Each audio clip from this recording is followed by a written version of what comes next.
உன்மடியில் நான் உறங்க கண்ணீரந்தும் தான் மயங்க என்ன தவம் செய்தேனோ என்னவென்று சொல்வேனோ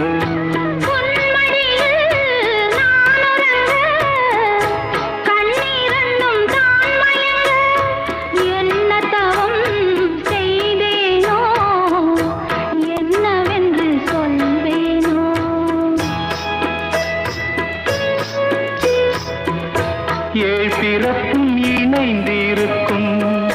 சொந்தம் இந்த சொந்தமம்மா வாழ்விருக்கும் நாள் வரைக்கும் தஞ்சமுந்தன் நெஞ்சமம்மா